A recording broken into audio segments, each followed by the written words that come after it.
नमस्कार, दोपहर के 2 बज रहे हैं। आप देख रहे हैं आज तक, आपके साथ मैं हूं मलिका मल्होत्रा। न्यूज रूम लाइव में आपका स्वागत है। इस बुलेटिन में 5 एंकर्स आपको दिन भर की तमाम बड़ी खबरों के बारे में बताएंगे, लेकिन सबसे पहले बात गुजरात विधानसभा चुनाव की करते हैं। आज दूसरे और अंतिम चरण को लेकर वोटिंग चल रही है और आज प्रधानमंत्री नरेंद्र मोदी और गृह मंत्री अमित शाह ने भी वोट डाला। अगली खबर बताएंगे Rajiv. Thank you so much Mallika. नमस्कार, मैं हूं आपके साथ राजीव ढोंडियाल। प्रधानमंत्री नरेंद्र मोदी, गृह मंत्री अमित शाह, तमाम लोग वोट डालने के लिए पहुंच रहे हैं। अपील भी लोगों से की गई है। आज प्रधानमंत्री नरेंद्र मोदी की मां हीरा बाब भी वोट डालने के लिए पहुंचे।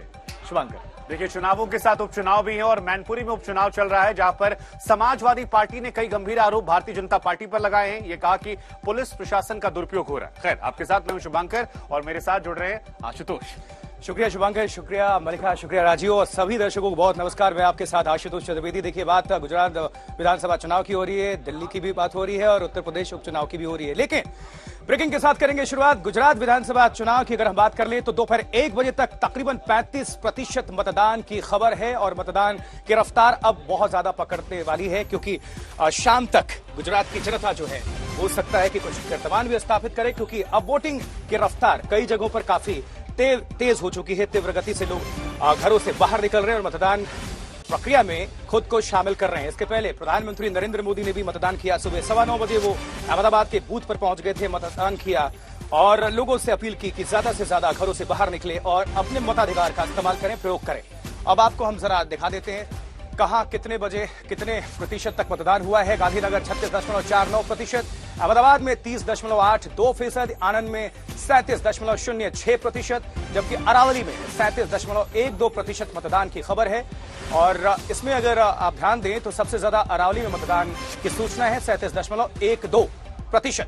दोपहर 1 बजे तक का ये आंकड़ा है जो आपके समक्ष हम रख रहे हैं। तो 93 सीटों पर वोटिंग प्रक्रिया जारी है। राउंड 2 में विजेता कौन होगा देखने वाली बात होगी, लेकिन सबने अपना दमखम लगाया हुआ है और सबके अपने अपने दावे हैं। तो दोपहर 1 बजे तक बनासकांठा में 37.48%, छोटा उदयपुर में 38.18%, जबकि दाहोद में 34.46%। खेड़ा की बात कर लें तो 36.03% की मतदान की खबर है। मेहसाणा नजर डालिए 35.35%, महिसागर में 29.72%, पंचमहल में 37.09%, जबकि पाटन में 34.74% मतदान अब तक हो चुका है। और मेहसाणा में एक बार आप फिर से नजर डाल लें, 35.35%। साबरकांठा सबसे ज्यादा अब तक अगर कहीं बात हो रही है तो साबरकांठा में मतदान की सूचना है, 39.73%। यहां पर मताधिकार का इस्तेमाल किया है लोगों ने। वडोदरा 34.07%, गांधीनगर 36.49%, अहमदाबाद में 30.82%। और मेरी सहयोगी मिलन शर्मा अहमदाबाद से हमारे साथ जुड़ गई हैं। सीधा मिलन का हम रुख करेंगे। मिलन, किस तरह से अभी दिख रहा है कि रफ्तार लग रहा है अभी और तेज होती चली जाएगी? कितना फीसदी मतदान अहमदाबाद में इस वक्त हो चुका है?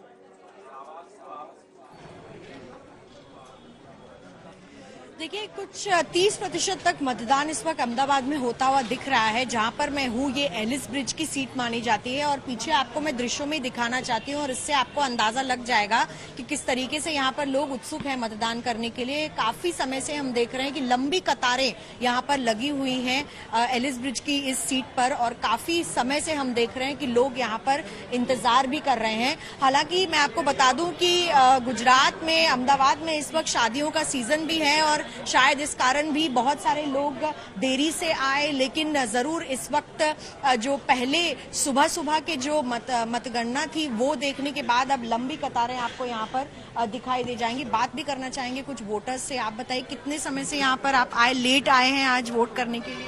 15-20 मिनट हुआ। कुछ लेट आने का खास कारण, मतलब सुबह जल्दी वोटिंग आप लोग नहीं कर रहे थे? बताए ना, शादी की इसलिए। अच्छा, शादी के कारण। आप बताइए मैम, कुछ कहना चाहेंगी कि कितनी लंबी वेट है या फिर वोट करने के लिए आप एंथुजियास्टिक हैं इस मॉर्निंग? कुछ नहीं। आप बताइए कि वोटर जो हैं, आप लोग यंग वोटर्स हैं, क्या अपील करना चाहेंगे वोटर्स से, क्योंकि अर्बन सीटों में कम वोटिंग देखी जाती है अक्सर? ना, यहाँ पर हम काफी सालों से देख रहे हैं कि सभी लोग, इतनी ही भीड़ हमें हर बार मिलती है। अच्छा। तो यहाँ अच्छे से वोटिंग होती ही है। जी, हमेशा अच्छी वोटिंग। हाँ, अच्छी वोटिंग होती है। तो आप लोग भी सुबह आ गए थे, कितने समय से वेट कर रहे हैं आप? नहीं हम अभी आए हैं। अच्छा, अभी आए, ज्यादा वेट नहीं करना पड़ रहा है? फास्ट प्रोसेस है, स्मूथ है? हाँ स्मूथ है। ठीक है, आप कुछ बोलना चाहेंगे? नहीं vote for development. Vote for development. तो देख रहे हैं आपकी लगातार लंबी कतारें हैं, लोग वोट करने के लिए उत्सुक हैं। और अर्बन सीटों में जहां हम देखते हैं कि वोट प्रतिशत अक्सर कम होता है, यहाँ पर बहुत सारे लोग इस वक्त वोट करने के लिए पहुंचे हैं और प्रोसेस भी काफी स्मूथ है। इंश्योर किया जा रहा है कि हर इंसान यहाँ पर अपना मत देने के लिए आए और उन्हें किसी तरीके की दिक्कत ना हो। और जहां पर आप बात कर रहे थे बनासकांठा की, जी वो जो ऐसी एक सीट है, ऐसा एक एरिया है जहां पर ज्यादा से ज्यादा मतदान करते हुए लोग आपको दिखाई देंगे। लेकिन अर्बन सीटों पे जहां पर वोट कम होता है, ऐसे दृश्य अगर वहां दिखे तो लगता है कि शायद दूसरे चरणों में पहले चरण के मुकाबले जो वोट परसेंटेज है वो बढ़ता दिख सकता है। जी, और हिमांशु मिश्रा अहमदाबाद से ही हमारे साथ जुड़ रहे हैं, सौरभ बख्तानिया भी हमारे साथ जुड़ रहे हैं। सौरभ, सबसे पहले आपके पास आते हुए, जिस तरह से मिलन हमें तस्वीरें दिखा रही थी कि लोग अपनी बारी का इंतजार कर रहे हैं, कतारों में लगे हैं, आप जिस पोलिंग बूथ पर मौजूद है वहां का नजारा दर्शकों को दिखाइए।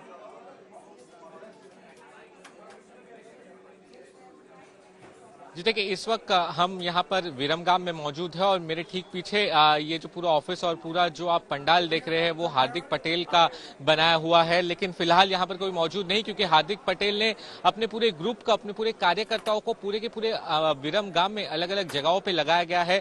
आपको बता दें कि पर्सनल लेवल पर लोगों को कॉलिंग कर कर कहा जा रहा है कि आप घर से बाहर निकलिए और वोटिंग करिए। देखिए, जिस तरीके का उत्साह हमें अभी फिलहाल अन्य जगहों पर देखने को मिल रहा है, यहाँ पर विरमगाम में उतना उत्साह नहीं देखने को मिल रहा है। पिछली बार की तरह ही इस बार की अगर जो पूरे गुजरात की जो परिस्थिति देखें, जो 93 सीटों पर जो मतदान हो रहे हैं, यहाँ पर आप देखें कि जो ट्रेंड हमें यहाँ पर भी देखने को मिल रहा है कि जो ट्राइबल बेल्ट है वहां पर ज्यादा से ज्यादा वोटिंग की जा रही है, कि ट्राइबल बेल्ट में वहां पर बढ़ चढ़कर लोग बाहर आ रहे हैं। अरावली का एरिया होगा, महिसागर का एरिया होगा, दाहोद का एरिया हो गया, यहाँ पर वोटिंग काफी अच्छी खासी हो रही है। हार्दिक पटेल की बात करें तो पाटीदार चेहरे हैं, पहली बार इस बार चुनाव में उतरे हैं, बीजेपी की तरफ से यहां पर फाइट कर रहे हैं। लेकिन पिछले 10 सालों से यहां पर आपको बता दूं कि कांग्रेस जीतते हुआ आई है, कांग्रेस का ये बहुत बड़ा स्ट्रांग होल्ड है। यहां पर पाटीदार कम्युनिटी भी उतनी ज्यादा नहीं है, ठाकुर समाज के लोग बहुत ज्यादा है यहां पर। तो किस तरीके से ये हार्दिक पटेल के लिए एक बहुत बड़ी चुनौती है। लेकिन जब से वो बीजेपी में शामिल हुए हैं तब से वो हार्दिक पटेल विरमगाम में कैंपेनिंग कर रहे हैं, जबरदस्त डोर टू डोर हो कैंपेनिंग, लोगों को मिलना हो। लेकिन फिलहाल थोड़ी दिक्कत जरूर है, लेकिन हार्दिक पटेल से जब आज हमने बात की तो वो काफी कॉन्फिडेंट नजर आए। तो आप कह रहे हैं कि जो डगर है बहुत आसान नहीं होगी। हमारे संवाददाता हिमांशु भी हमारे साथ अहमदाबाद से, उनका भी हम रुख करेंगे। लेकिन उससे पहले वोटिंग चूंकि सुबह से शुरू है, लोग घरों से निकल रहे हैं, वोट डालने के लिए पहुंच रहे हैं, उस पर आधारित एक रिपोर्ट हमने तैयार की है। वो रिपोर्ट पहले आप देखिए।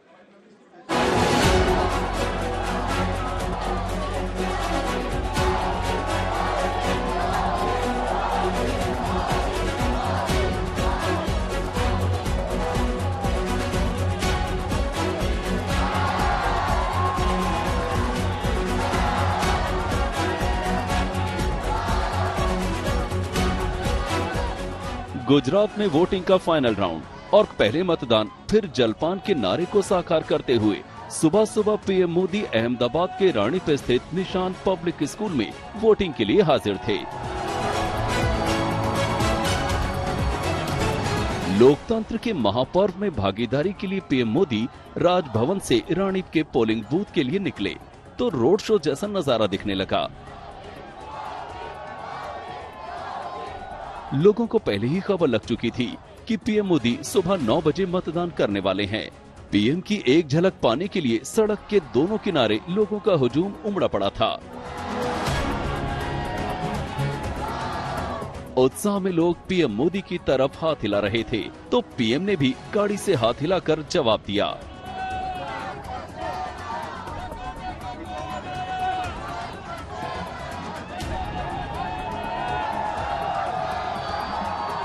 चुनाव आयोग के नियम के मुताबिक पोलिंग बूथ से 100 मीटर के दायरे में वोटरों या राजनीतिक दलों की गाड़ी नहीं जा सकती। लिहाजा नियम का पालन करते हुए करीब 200 मीटर की दूरी पर पीएम मोदी अपनी गाड़ी से उतर गए और हाथ हिलाते हुए बूथ की तरफ पैदल चल पड़े।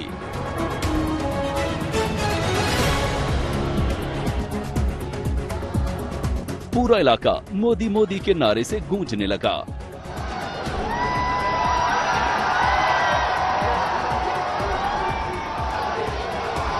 बूथ के बाहर पीएम मोदी का स्वागत करने के लिए स्थानीय बीजेपी उम्मीदवार हर्षद पटेल मौजूद थे। पीएम मोदी ने हर्षद पटेल के सिर पर प्यार से हाथ रखा और जीत का आशीर्वाद दिया। थोड़ी गुफ्तगू के बाद जनता की तरफ हाथ हिलाते हुए आगे बढ़ गए। पोलिंग बूथ पर बाकायदा पीएम मोदी आम वोटरों के साथ कतार में खड़े हुए और अपनी बारी का धैर्य से इंतजार किया, लेकिन उन्हें लंबा इंतजार नहीं करना पड़ा और बारी जल्दी आ गई। वोटिंग करने के बाद पीएम मोदी अपने भाई सोमा मोदी के घर गए। भाई से मिलकर पीएम मोदी बाहर निकले तो मीडिया से संक्षिप्त बात की। मैं लोकतंत्र के उत्सव के लिए देश के नागरिकों का हृदय से अभिनंदन करता हूं, धन्यवाद करता हूं। मैं इलेक्शन कमीशन को भी हृदय से बहुत बहुत बधाई देता हूं। गुजरात का चुनावी संग्राम बीजेपी के नाम करने के लिए पीएम मोदी ने कोई कसर बाकी नहीं रखी है। वोटरों को लुभाने में वो कितने कामयाब रहे, इसका नतीजा 8 दिसंबर को आएगा। तब तक दिल थाम कर इंतजार कीजिए। गोपी घांगर के साथ हिमांशु मिश्रा, अहमदाबाद, आज तक। तो ये पूरी रिपोर्ट हमने आपको दिखाई। अब आपको वक्त हो गया है मत प्रतिशत दिखाने का कि दोपहर तक कितना वोट परसेंटेज रहा 1 बजे तक का। तो 1 बजे तक का वोट परसेंटेज साबरकांठा की बात करेंगे तो 39.73 यहां पर 73% मत प्रतिशत है, जो ठीक ठाक है। वडोदरा में 34% है। मेहसाणा की बात करेंगे तो 35% से थोड़ा सा ज्यादा वोट जो है वो यहां पर पड़ा है। वहीं अगर महिसागर की बात करेंगे तो वोटिंग परसेंटेज यहां कम रहा, 29.72%। बनासकांठा में वोट ज्यादा पड़ा है, लोग बढ़ चढ़कर निकल रहे हैं, 37.48%। पाटन की बात करेंगे तो 34.74% मतदान जो है वो यहां पर हुआ, जो ठीक ठाक मतदान है। और कई जगहों पर लोग बड़ी संख्या में निकल रहे हैं। और कुछ जगह पंचमहल की अगर आप बात करें तो 37.09% जो मतदान है वो यहां पर पड़ा है। इसके अलावा वाड़ोद की बात की जाए 34.46%। छोटा उदयपुर की बात की जाए तो यहां पर लोग बड़ी संख्या में निकले और 38% से ज्यादा मतदान जो है वो दोपहर 1 बजे तक देखने को मिला है। और ये वो इलाका है जहां पर बड़ी संख्या में लोग निकल रहे हैं। गांधीनगर की बात की जाए तो 36.49% यहां पर कई बड़े चेहरे, कई बड़े नाम यहां देखने को मिल रहे हैं। खेड़ा की बात की जाए तो 36% मतदान जो है वो यहां देखने को मिला है। और आणंद में भी 37% मतदान जो है तकरीबन देखने को मिला है, जो ठीक ठाक मतदान है। हिमांशु मिश्रा हमारे सहयोगी अहमदाबाद से हमारे साथ जुड़ रहे हैं। हिमांशु, आज सभी की निगाहें अहमदाबाद पर रही, क्योंकि चाहे प्रधानमंत्री का वहां वोट डालना हो, उनकी माताजी वहां से नजर आई, या बाकी अलग अलग इलाके अमित शाह का नजर आना, लेकिन आरोप प्रत्यारोप के दौर के बीच में ये चुनाव कितना अलग आपको नजर आया 2017 के मुकाबले, और ये वोटिंग परसेंटेज जो है अब तक आपको क्या संकेत देते हुए नजर आ रहे हैं? देखिए, बिल्कुल 2017 से ये चुनाव थोड़ा सा डिफरेंट है।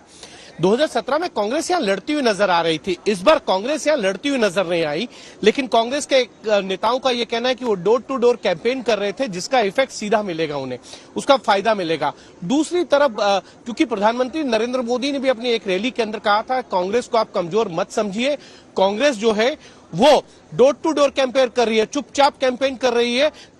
और इस बार इंटरेस्टिंग चुनाव इसलिए भी है थोड़ा, क्योंकि अब जो है त्रिकोणीय मुकाबला हो गया, आम आदमी पार्टी की एंट्री हो गई है। और मैं जिस बूथ पे खड़ा हूं, ये बूथ है भूपेंद्र पटेल, जो मुख्यमंत्री है। सबसे हॉट सीट अगर कहें तो वो यही है। भूपेंद्र पटेल 2017 में इसी सीट से चुनाव जीते थे और उसके बाद 2021 में उनको मुख्यमंत्री बनाया गया था। आप देखिए, लाइन लगी हुई है, सुबह से मैं इस जगह पर हूं, इतनी ही लंबी लाइन है, लोग आते हैं, जाते हैं, वोट करते हैं, चले जाते हैं, लेकिन बिल्कुल, और लोगों का आने का क्रम अभी भी जारी है। एक चीज जरूर है, भूपेंद्र पटेल जिस सीट पर चुनाव लड़ रहे हैं, उस सीट पर आम आदमी पार्टी के जो मुख्यमंत्री पद के उम्मीदवार हैं, ईशुदान गढ़वी, वो यहां पर वोट करने आए थे, उनका वोट यहां है और वो चुनाव लड़ रहे थे द्वारका की सीट से। इंटरेस्टिंग है, लेकिन क्या शहरी क्षेत्रों में मतदान प्रतिशत बढ़ेगा? क्योंकि पहले चरण के अंदर हमने देखा था सूरत या सौराष्ट्र के जो क्षेत्र थे, राजकोट, वहां पर जो मत प्रतिशत है वो कम रहा, जिसको लेकर सभी पॉलिटिकल पार्टी की चिंताएं बढ़ गई थी। और उसको लेकर कल भारतीय जनता पार्टी की तरफ से एक मीटिंग भी हुई कमलम में, जिसमें प्रधानमंत्री नरेंद्र मोदी, गृह मंत्री अमित शाह, CR पाटिल तमाम लोग थे कि कैसे जो है वो वोट प्रतिशत बढ़ाया जाए, शहरी क्षेत्रों के अंदर लोगों को लाया जाए वोट करने के लिए। तो एक तरीके से उसको बाद जो है इलेक्शन कमीशन ने भी ये अपील की है शुभांकर कि लोग अर्बन क्षेत्रों में यानी शहरी क्षेत्रों में वोट करने के लिए आए, अपने मताधिकार का प्रयोग करें, क्योंकि ये लोकतंत्र का उत्सव है और लोकतंत्र के अंदर आपको वोट करना बहुत जरूरी है। ये अगर इलेक्शन कमीशन को अपील करने पड़ी है तो कहीं ना कहीं सोचने वाली बात है। लेकिन जिस तरीके से मैं यहाँ पर हूँ, मुझे लगता है कि मत प्रतिशत जो है 2017 के मुकाबले में इस बूथ पर तो कम से कम ज्यादा ही रहेगा। बिल्कुल हिमांशु, आप हमारे साथ बने रहे। इसी बीच आम आदमी पार्टी के गुजरात CM फेस इसुदान गढ़वी क्या कुछ कह रहे हैं, क्योंकि खास बातचीत की है आज तक के रिपोर्टर ने। आपको हम सुनवाते हैं इसुदान गढ़वी की प्रतिक्रिया, सुने। हमारे साथ बातचीत करने के लिए आम आदमी पार्टी के मुख्यमंत्री पद के उम्मीदवार इसुदान गढ़वी। गढ़वी साहब, आपने आज वोट किया, क्या कहना चाहेंगे आप गुजरात की जनता के साथ?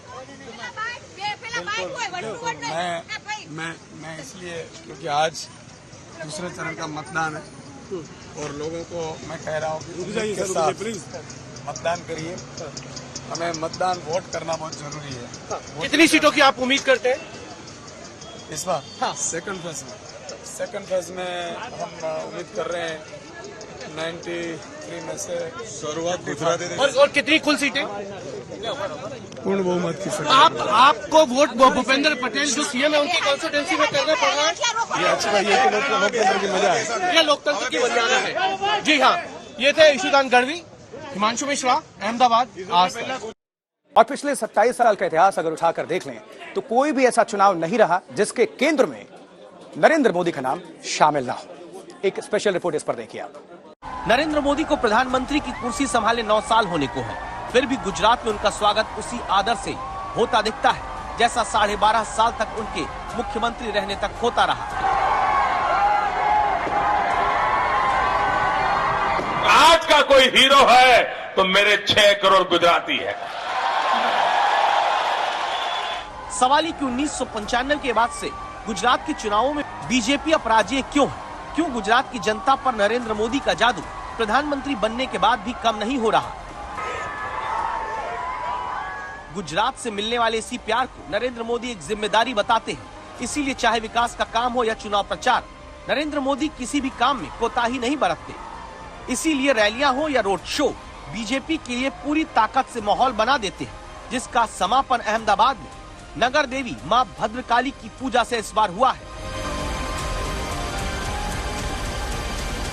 पीएम मोदी ने इस बार पूरे चुनाव को अपने इर्द गिर्द ही क्यों रखा, इसकी वजह यह है कि भले बीजेपी 27 वर्ष से गुजरात जीत रही हो, लेकिन इसके बावजूद सबसे ज्यादा सीट जीतने का रिकॉर्ड अभी उसके पास नहीं। साल 1985 में कांग्रेस ने माधव सिंह सोलंकी की अगुवाई में 149 सीट हासिल की थी, जो एक रिकॉर्ड है। बीजेपी ने 2002 में नरेंद्र मोदी के नेतृत्व में 127 सीटें जीती थी, जो बीजेपी का सर्वश्रेष्ठ प्रदर्शन रहा। बीजेपी की योजना इस बार न सिर्फ रिकॉर्ड तोड़ने की है, बल्कि 149 सीटों के आंकड़े को पार करने की भी है। बीजेपी को इस लक्ष्य तक पहुंचाने के लिए प्रधानमंत्री आज भी उसके सबसे बड़े ट्रम्प कार्ड बने हैं, जो गुजरात के मिशन पर इसी साल मार्च में जुट गए। जब 5 राज्यों के नतीजे आए, अगले दिन ही प्रधानमंत्री ने अहमदाबाद पहुंचकर गुजरात में बीजेपी के चुनावी अभियान का शंखनाद कर दिया था। इस रोड शो से काफी पहले सितंबर 2021 में ही नरेंद्र मोदी के मंत्रों पर पार्टी ने काम करना शुरू कर दिया और पूरी गुजरात सरकार की छुट्टी कर दी गई थी। नरेंद्र मोदी बीजेपी की जीत की भविष्यवाणियों के बावजूद प्रचार में कोई कसर नहीं छोड़े। इसकी एक बड़ी वजह पिछली बार के चुनाव में कांग्रेस की तरफ से मिली चुनौती और मुद्दे हैं। 2017 के चुनाव में GST, नोटबंदी से लेकर कारोबारियों में नाराजगी थी। हार्दिक पटेल के पाटीदार आरक्षण आंदोलन ने बीजेपी की मुश्किलें बढ़ाई थी। दलितों का उत्पीड़न, बेरोजगारी और सत्ता विरोधी लहर से तब कांग्रेस को फायदा हुआ था। लेकिन नरेंद्र मोदी ने अकेले मोर्चा संभाला और बीजेपी को जीत की दहलीज तक पहुंचा दिया। बधाने મળવા જાઓ ને તો બધાને કહેજો કે આપણા નરેન્દ્રભાઈ સોજિત્રા આવ્યા હતા. એ પીએમ સાહેબ આયા તેવું નહીં કહેવાનું, આ પ્રધાનમંત્રી આયા તેવું નહીં કહેવાનું. એ પ્રધાનમંત્રી ને પીએમ ને એ તો બધું દિલ્હીમાં, અહીં તો આપણા નરેન્દ્રભાઈ. અને પછી બધાને કહેજો કે આપણા નરેન્દ્રભાઈ સોજિત્રા આવ્યા હતા, એમણે તમને બધાને પ્રણામ પાઠવ્યા છે. गुजरात में बीजेपी की 7वीं जीत सुनिश्चित करने के लिए प्रधानमंत्री ने राज्य की 100 से ज्यादा सीटों पर सीधे प्रचार किया है. प्रधानमंत्री ने साबित किया कि चाहे 2017 जैसा कठिन चुनाव हो या इस बार त्रिकोणीय मुकाबला, नरेंद्र मोदी ही बीजेपी की जीत की सबसे बड़ी गारंटी है. विश्व के जो सबसे महंगे शहर हैं उनकी सूची जारी की गई है. 200 देशों की सूची में क्या आप जानते हैं कि भारत के 3 शहर भी शामिल हैं.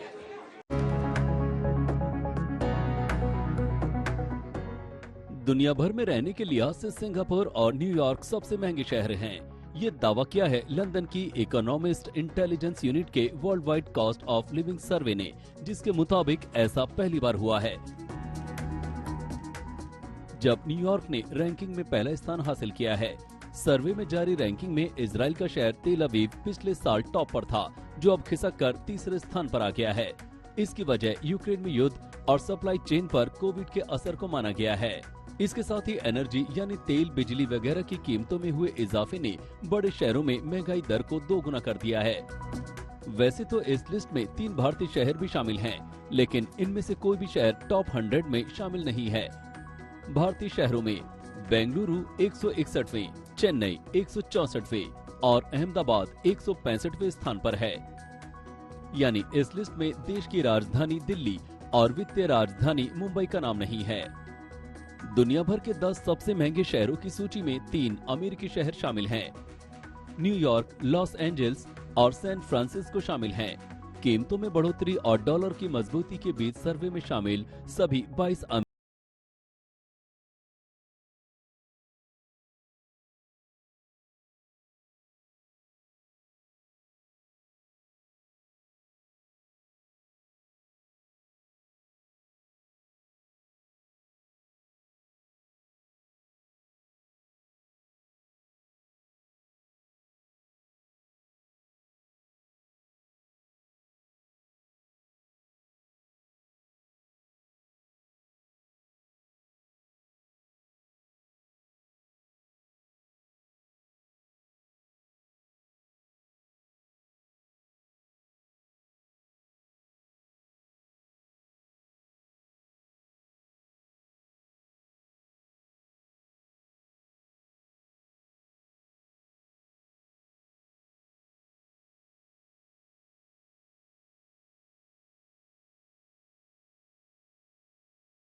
जीरेस हैं. हालांकि दुनिया के सबसे बड़े शहरों में रहने की औसत लागत इस साल 8.1% बढ़ी है, जो 20 साल में सबसे ज्यादा है. आज तक ब्यूरो. तो गुजरात में विधानसभा के चुनाव के लिए दूसरे चरण में मतदान लगातार जारी है. वोटिंग परसेंटेज कितना हुआ अलग अलग हिस्सों में वो हम आपको बता रहे हैं. साबरकांठा में 39.73% पहुंच गया. वडोदरा में थोड़ा सा कम है 34.07%. मेहसाणा में ये 35.35% इस वक्त तक है. ये 1 बजे तक का डेटा है. वहीं अगर महिसागर की बात करें 29.72% है. बनासकांठा में 37.48% है और पाटन में ये 34.74% है. ये 1 बजे तक का डेटा है. अभी समय है. गुजरात की जनता शाम होते होते बड़ी संख्या में घर से बाहर निकलती है. दोपहर के वक्त में थोड़ी सी गर्मी वहां पर होती है. पंचमहल में 37.09%, दाहोद में ये 34.46% है. छोटा उदयपुर में 38.18% अभी तक मतदान हुआ है. गांधीनगर की बात करें 36.49%, खेड़ा में 36.03%, तो आणंद में ये 37.06%. अभी जो एवरेज है वो तकरीबन 34% के आसपास है. लेकिन शहरी क्षेत्र की बात करें अहमदाबाद की 30.82, थोड़ा तुलनात्मक कम लिखे हैं. अरवली में 37.12% और ओवरऑल जो डेटा है वो 34.1 7-4 का है। ग्रामीण और शहरी क्षेत्र इसके अंतर्गत आते हैं और पिछली बार यहां पर अगर हम बात करें तो बीजेपी ने 93 में से 51 सीटें जीती थी और 39 सीटें कांग्रेस पार्टी ने जीती थी। बहरहाल ये तो विधानसभा चुनाव की बात हमने की, लेकिन उपचुनाव की बात करेंगे। उसके लिए सीधा रुख करते हैं शुभांकर का।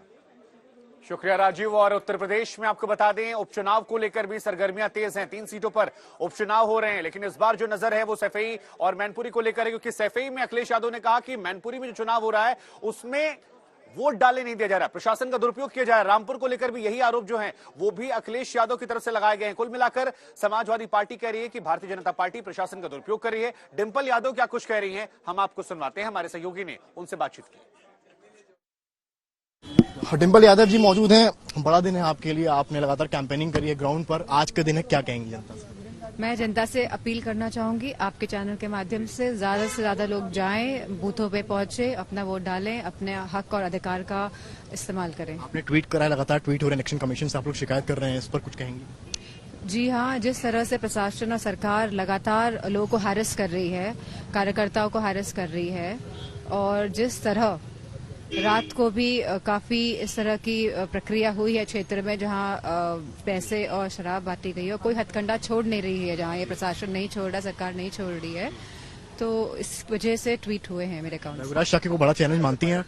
मैं समझती हूँ क्षेत्र की जनता जिससे इतना विकास देखा है और लगातार विकास देखा है, यहाँ पे आप देखेंगे लोग संपन्न है, लगातार विकास हुआ है, तो इस क्षेत्र की जनता इस बार नेताजी के नाम पे वोट करने जा रही है। डिंपल यादव अगर जीत कर आती है तो वो जनता के लिए क्या करेंगे?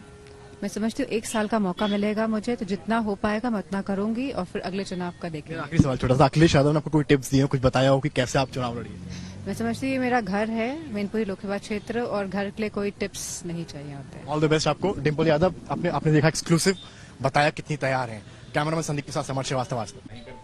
उत्तर प्रदेश में मैनपुरी लोकसभा और रामपुर और खतौली विधानसभा के लिए वोट पड़ रहे हैं, लेकिन इस बीच राजनीतिक दल एक दूसरे के खिलाफ निर्वाचन आयोग में शिकायत भी कर रहे हैं। समाजवादी पार्टी ने शिकायत की है कि बीजेपी स्थानीय पुलिस प्रशासन के साथ मिलकर के चुनाव को प्रभावित कर रही है। हमारे साथ बात करने के लिए हैं deputy CM Keshav Prasad Maurya. Sir, लगातार समाजवादी पार्टी इस बात का आरोप लगा रही है, आज भी शिकायत की है, बीजेपी स्थानीय पुलिस प्रशासन के साथ मिली हुई है। समाजवादी पार्टी झूठ बोल रही है।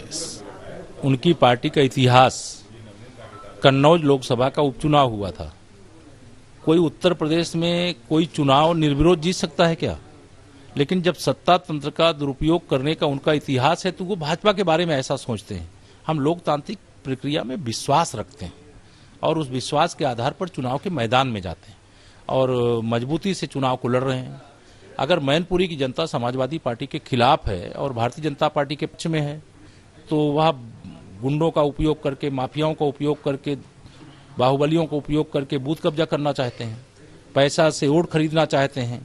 तो जहां कहीं पर भी उनके गलत काम को कोई रोका होगा, उस पर वो सवाल उठाने की जरूर कोशिश कर रहे होंगे या इस प्रकार की बात करके माहौल बना करके बूथ कब्जा करने की साजिश कर रहे होंगे। हम चुनाव आयोग, डिंपल यादव जी ने भी इस बात के लिए ट्वीट किया था कि जो बीजेपी के नेता हैं बाहरी, वो वहां पर हैं एक रिजॉर्ट में और वहां पर इस तरह से वो प्रभावित करने की कोशिश कर रहे हैं। नहीं, डिंपल यादव जी क्या समाजवादी पार्टी के नेता नहीं है क्या? वो समाजवादी पार्टी की पूर्व सांसद हैं, राष्ट्रीय अध्यक्ष जो सपा के हैं उनकी पत्नी है और वहां की प्रत्याशी हैं।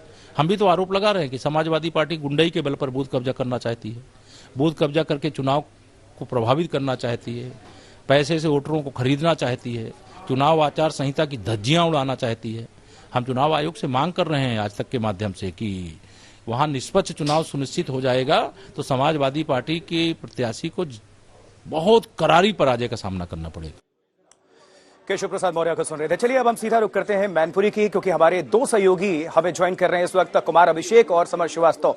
कुमार, पहले आपके पास आना चाहूंगा, किस तरह से जनता की प्रतिक्रिया क्या आ रही है, क्योंकि हर एक पार्टी पूरी शक्ति के साथ, दमखम के साथ मैदान में उतरी हुई है और सभी के अपने अपने दावे हैं कि वो जीतने जा रहे हैं, विजयी होने जा रहे हैं, लेकिन माहौल क्या है, हवा का रुख क्या है और क्या कुछ किस तरह से चुनावी प्रक्रिया आगे बढ़ रही है? अभिषेक। देखिए, दोनों तरफ से एक बात कही जा रही है कि प्रशासनिक दुरुपयोग हो रहा है, लेकिन मैं बताऊं कि यहाँ पे लोगों में बहुत ही कम कह लें कि चुनाव को लेकर के उत्सुकता दिख रही है। मैं आपको दिखा दूं ये एक बूथ है, पोलिंग बूथ है, और इस पर एक भी आदमी इस वक्त आपको दिखाई नहीं देगा, अभी जबकि 2 घंटे का चुनाव का वोटिंग का वक्त बाकी है। तो कुछ ये हाल है इस समय मैनपुरी का। हालांकि सुबह बहुत ही धीमा मतदान हुआ, फिर तकरीबन 9-10 बजे के आसपास इस मतदान ने थोड़ा जोर पकड़ा, लेकिन उसके बाद से फिर धीमा मतदान है और शाम होते होते पिछली बार की बराबरी तो मुझे नहीं लगता कि ये कर पाएगा। आपने पूछा माहौल क्या है, तो एक बात समझ लीजिए कि इस बार जो चुनाव है वो बिल्कुल आमने सामने का चुनाव है, लेकिन ये क्षेत्र हमेशा से समाजवादी पार्टी का रहा है। तो ऐसी स्थिति में इस बार समाजवादी पार्टी को भी मुश्किलों का सामना इस लिहाज से करना पड़ रहा है क्योंकि इस बार बीजेपी ने भी अपना पूरा दमखम लगाया हुआ है और कास्ट कॉम्बिनेशन के हिसाब से भी जो ये चुनाव है ये आमने सामने का चुनाव है, लेकिन ये माना जाता है कि ये समाजवादी पार्टी की जमीन है, यहाँ पर उनका बहुत बड़ा जनाधार है और इसमें सच्चाई भी रही है।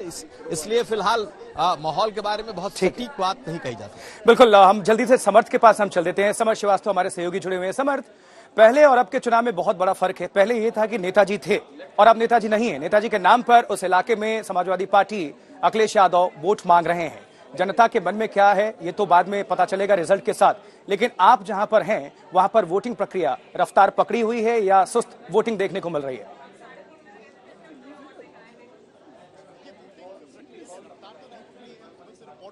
जो भीड़ एक आम चुनाव में हम देखते हैं, जैसा कि विधानसभा चुनाव में अक्सर देखने को मिलती है, वैसी तो भीड़ यहाँ पर नहीं है। जो उत्सुकता की बात है वो उतनी उत्सुकता नहीं दिख रही है, चाहे सैफई हो चाहे मैनपुरी का क्षेत्र हो जो लोकसभा के अंतर्गत आता है। पर रही बात यहाँ पर मुलायम सिंह यादव के नाम की, सिंपैथी वोट जरूर समाजवादी पार्टी के साथ है, पर बीजेपी ने भी पूरी कोशिश की है कि वो सिंपैथी वोट लेने का प्रयास करें। चाहे सीएम योगी आदित्यनाथ की जनसभाएं हो जहां वो शुरुआत करते थे मुलायम सिंह यादव को नमन करके, तो वहीं अखिलेश यादव से डिंपल यादव वो ट्विटर पर ट्वीट करके फोटो डालते हैं जिसमें वो एक तस्वीर को नमन करते हैं, जो तस्वीर होती है मुलायम सिंह यादव की। तो शुरुआत से लेकर अंत तक, चाहे डिंपल हो, चाहे अखिलेश हो, चाहे शिवपाल हो, उन सभी का सिर्फ यही कहना है कि चुनाव नेताजी को श्रद्धांजलि है। अब देखना यह है कि मैनपुरी की जनता केवल नेताजी के नाम पर वोट करती है या बीजेपी अपने मुद्दों के दम पर चुनाव को आगे ले जाएगी, ये 8 तारीख को डिसाइड होगा। बट यहाँ पर ग्राउंड रियलिटी जो है वो बराबर की टक्कर नजर आती है, चाहे बीजेपी की तरफ से रघुराज शाक्य हो या समाजवादी पार्टी की तरफ से डिंपल यादव हो। और ये शायद पहला उपचुनाव होगा जहां पर अखिलेश यादव गांव-गांव गए होंगे कैंपेनिंग करने के लिए। जी ठीक है, बहुत शुक्रिया समर्थ और कुमार अभिषेक, आप दोनों हमारे सहयोगियों का दर्शकों को अपडेट पहुंचाने के लिए मैनपुरी से। लेकिन इस बीच आपको बता दें, मध्य प्रदेश से एक खबर आई, तस्वीर आई, राहुल गांधी का जो यात्रा है आगे बढ़ रही है, लेकिन वहां पर जब राहुल रैली में आगे बढ़ रहे हैं सड़क पर, उन्हीं के सामने, उन्हीं के बीच मोदी के नारे लग गए। आपको हम सुनवाएंगे भी। हालांकि बहुत अच्छी खासी तादाद में राहुल के समर्थक, उनकी पार्टी के लोग वहां पर मौजूद, लेकिन छतों से और ऊपर से मोदी के नारे लग गए। और खास बात यह है कि राहुल गांधी ने भी अभिवादन किया और आवाज और ऊपर करने को बोल दिया। सुनवाते हैं, आप सुनिए।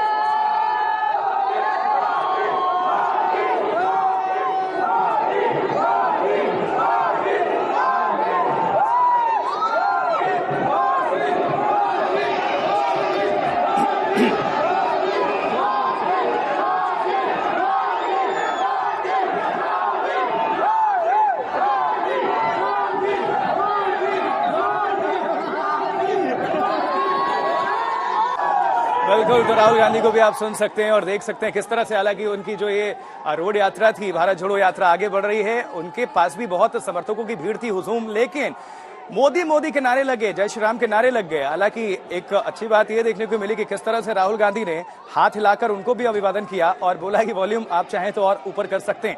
और उनके साथ तमाम जो नेता हैं उस तरफ वो मुड़ते हैं और हाथ हिलाते हैं, अभिवादन करते हैं।